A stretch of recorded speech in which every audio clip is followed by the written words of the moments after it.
SVB bangkrut usai mengalami krisis modal dalam waktu 48 jam. Dunia keuangan global was-was. Silicon Valley Bank atau SVB kehabisan dana simpanan, mengalami kegagalan setelah para deposan yang mayoritas pekerja perusahaan teknologi dan perusahaan dengan dukungan modal Ventura mulai menarik uang mereka. Eksistensi perbankan dalam dunia perekonomian memang menjadi bagian penting yang tidak bisa dipisahkan lagi dengan kehidupan sosial dan juga ekonomi dari masyarakat. Berdasarkan apa yang diajarkan di sekolah, baik itu melalui buku ataupun melalui pemerintah, bank itu adalah lembaga yang tugasnya ngumpulin dana, kemudian menyalurkannya kembali kepada masyarakat sebagai bentuk pinjaman. Dan secara umum, bank itu tempat lo tuh nyimpen uang, tempat lo cari pinjaman buat beli rumah, mobil, usaha, ataupun gaya hidup. Ya, itu semua adalah pengertian bank dari dalam sistem. Tapi kalau kita berpikir dari luar sistem, maka bank itu adalah bisnis yang paling menguntungkan di dunia. Bahkan sebagian besar modal hanya berasal dari masyarakat, alias uang lo dan juga uang gua. Ini adalah fakta yang mengejutkan, tapi inilah kenyataannya. Supaya mudah dimengerti, kita mulai dari latar belakang.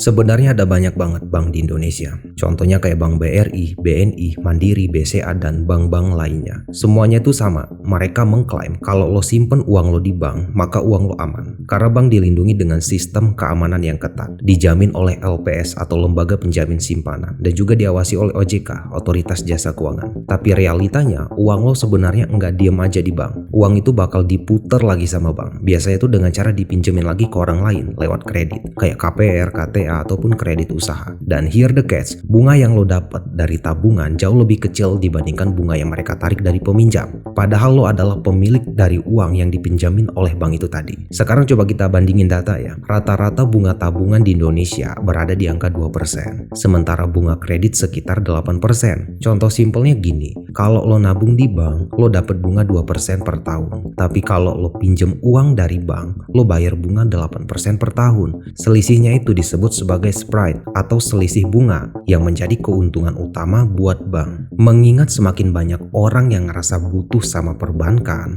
para bankir pun berusaha keras buat terus ngembangin sistem mereka melalui teknologi yang canggih, kasih pelayanan yang memanjakan, dan juga menyediakan fasilitas yang bikin hidup jadi lebih gampang. Tapi tanpa kita sadari, proses ini pelan-pelan udah mulai nyebarin batas-batas moral, ngurangin nilai-nilai penting, bahkan kayak ngegempur pintu etika yang dulu tuh dijaga ketat dalam sistem ekonomi di seluruh dunia. Jadi meskipun semuanya tuh kelihatan makin praktis, ada harga yang harus dibayar dari sisi moral dan juga etika dalam sistem perekonomian di seluruh dunia. Tapi ini baru permulaan, karena bank itu punya trik yang sakti mandraguna yang gak pernah diungkap ke publik, bahkan mungkin sengaja disembunyiin. Lo pernah gak dengar istilah fractional reserve banking? Ini adalah sistem di mana bank ini cuma diwajibkan nyimpen sebagian kecil dari total dana yang mereka pegang sebagai cadangan. Kalau kita lihat data ya, rasio cadangan di Cina 7%, Jerman 1%, Amerika 0%, sementara di Indonesia sendiri itu 9%. Misalnya gini, lo nabung 100 juta,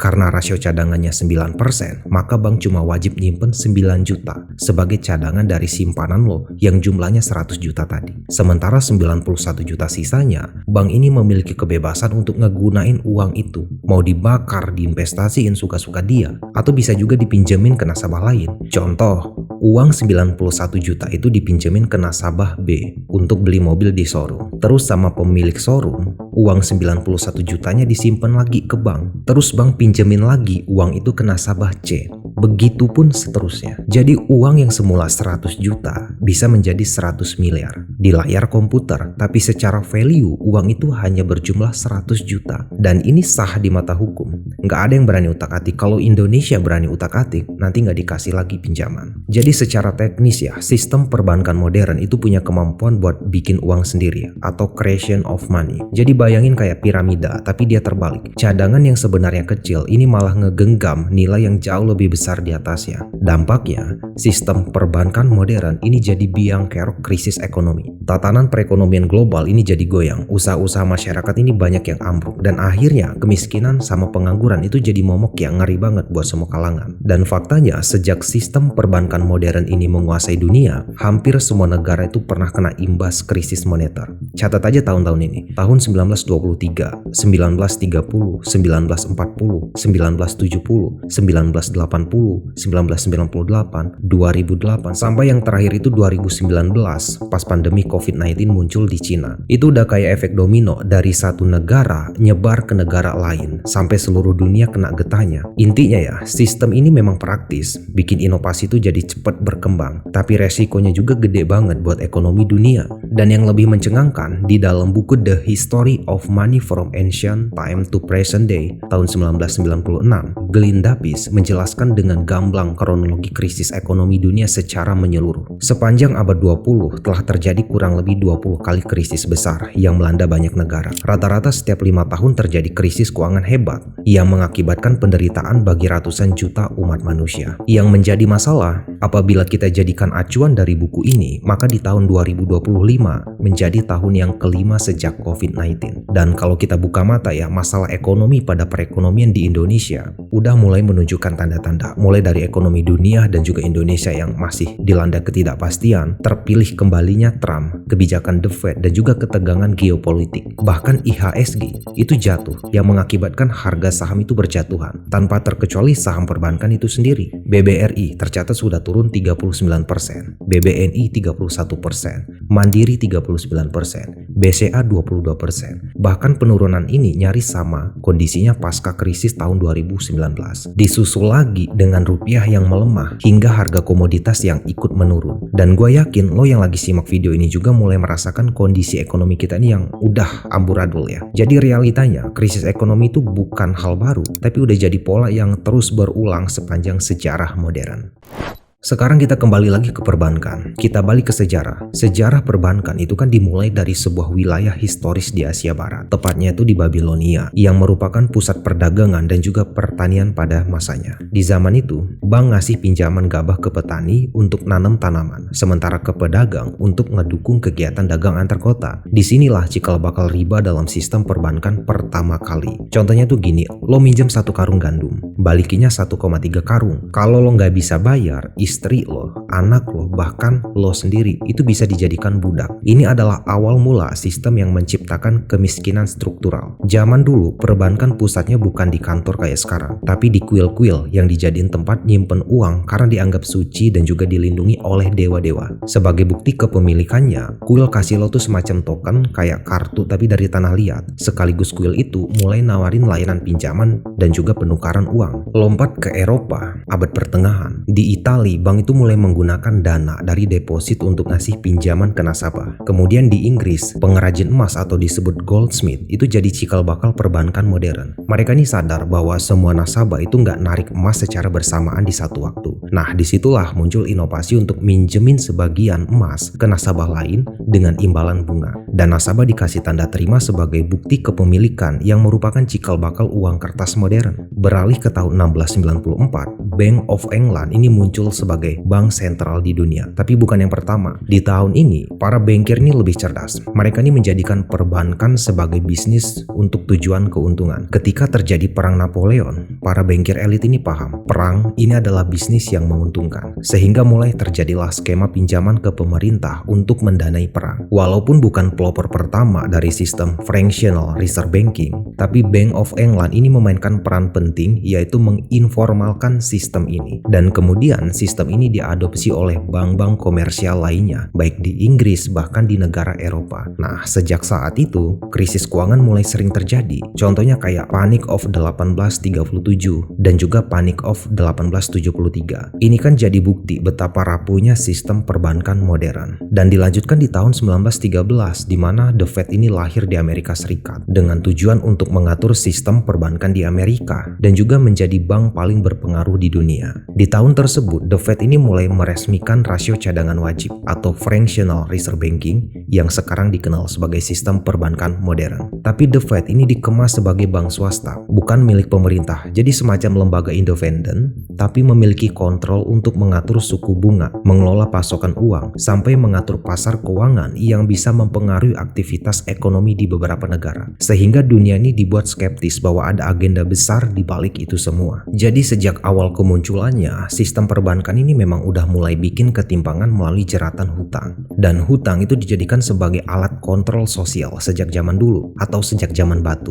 Sementara sistemnya menggunakan fractional reserve banking, di mana bank ini cuma pegang sebagian kecil dari simpanan nasabah sebagai cadangan. Jadi secara teknis ya, uang yang lo kira ada di bank, tapi sebenarnya cuman angka di layar komputer. Celakanya, sistem ini masih digunain sampai sekarang. Sistem ini bertahan karena kepercayaan masyarakat. Konsep dasar dari sistem perbankan modern hanya didasari oleh asumsi bahwa tidak semua nasabah akan menarik uang mereka secara bersamaan. Selama semua nasabah enggak menarik uangnya secara bersamaan, bank bisa terus beroperasi. Bayangin kalau semua nasabah narik uang mereka sekaligus, otomatis bank bakal kolap karena sebagian besar uang yang dipinjamkan adalah milik nasabah. Walaupun The Fed sudah turun tangan untuk mengatur rasio cadangan di semua bank Amerika, krisis ekonomi global buktinya masih tetap terjadi. Contohnya kayak Great Depression tahun 1929, dan kasus serupa terjadi lagi sampai krisis perbankan tahun 2008. Bank besar kayak Lehman Brothers itu jatuh karena pinjaman yang nggak bisa dilunasin, sementara cadangan mereka nggak cukup untuk menutupi kewajiban. Ini adalah bukti nyata betapa rentannya sistem perbankan modern. Kemunculan peristiwa The Great Depression pada tahun 1929-an dan juga rentetan krisis finansial lainnya, ini adalah bukti ketika sebuah sistem sudah tidak lagi di-backup dengan value yang mendasarinya. Memang benar kalau sistem perbankan modern direvolusi, misalnya rasio cadangan simpanan dibuat 100%, maka dampaknya inovasi bakal terhambat. Tapi kan setidaknya sistem perbankan modern itu kan dikembangin dengan prinsip keadilan, etika, dan juga kesetaraan. Tapi realitanya makin kesini malah nilai-nilai individualis dan juga materialis jadi penggerak utamanya. Contohnya tuh gini, bank sekarang ini berlomba-lomba ngejar laba besar, sampai-sampai ngelabain resiko. Kredit diberikan tanpa pertimbangan, uang nasabah dikuras, deposito dipalsukan, penipuan merajalela, dengan tanda kutip ya, terkadang oknumnya dari pihak bank itu sendiri. Tapi kenapa pemerintah diam saja? Jawabannya simple, bank ini punya pengaruh besar terhadap ekonomi, sehingga mendapat dukungan dari pemerintah. Lo pasti pernah dengar istilah too big to fail. Bank-bank besar ini dianggap terlalu penting buat dibiarkan bangkrut, karena kejatuhan mereka ini bisa mengguncang seluruh sistem keuangan. Contohnya kayak bailout besar-besaran yang diberikan pemerintah Amerika Serikat ke bank-bank raksasa selama krisis tahun 2008. Uang pajak masyarakat yang dipakai buat menyelamatkan bank, meskipun kesalahan ada di pihak bank. Jadi bisnis bank ini mirip kayak kasino. Mereka ngambil resiko, tapi dengan cara yang udah diperhitungkan buat memastikan mereka selalu menang. Pelanggan alias nasabah yang gak hati-hati ini bakal jadi korban.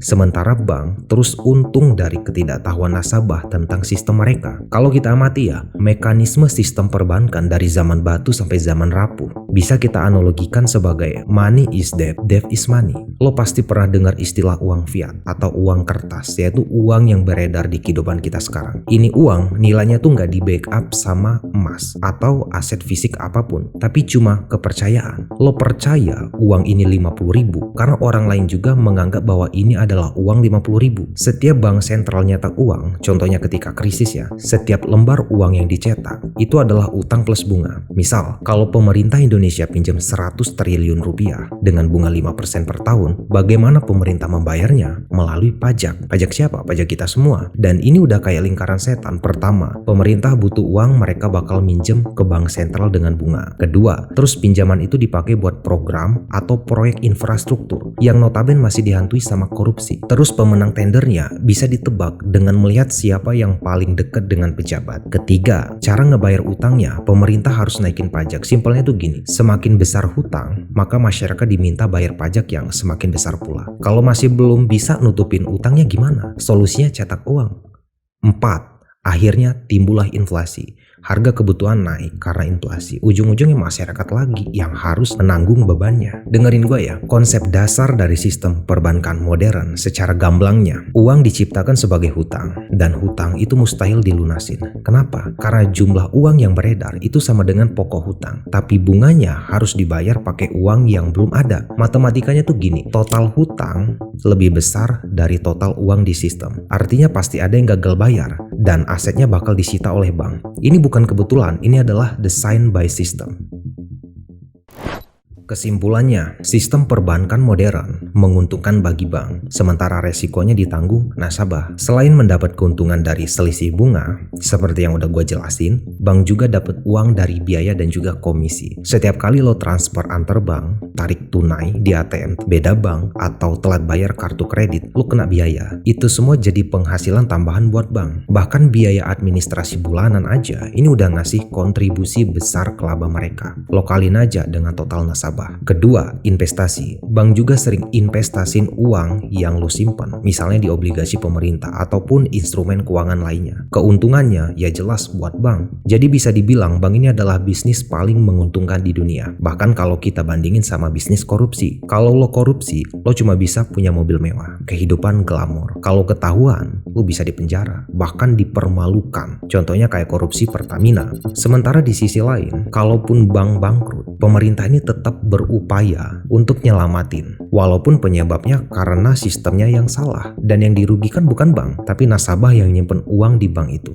Fakta ya, bank ngasih pinjaman dengan target utamanya itu orang miskin ataupun kelas menengah. Kenapa? Karena bank itu tahu lo bakal kesulitan bayar, dan akhirnya aset lo kayak motor, mobil, rumah, tanah, sertifikat, harta, tahta, bahkan harga diri lo itu jadi milik bank. Dan ini udah dibuktikan dalam sejarah. Dan yang bikin kesel, lo pernah nggak dapet telepon spam nawarin pinjaman, investasi, ataupun asuransi? Bisa jadi data lo tuh bocor dari bank. Di era digital ya, data nasabah ini adalah gold. Sayangnya, keamanan data perbankan di Indonesia ini masih jeblok. Contoh, ada banyak kasus di mana data nasabah bank bocor dan dijual di dark web. Ketika ditanya, pihak bank tuh cuman bilang, itu human error. Kami sedang memperbaiki sistem. Lo bayangin, data pribadi kayak nama, nomor KTP, alamat bisa diakses oleh orang yang tidak bertanggung jawab. Ini bukan cuma masalah privasi, tapi juga resiko penipuan. Dan parahnya, bank gak ngasih kompensasi ke korban. Udah rugi duit, dapat masalah pula.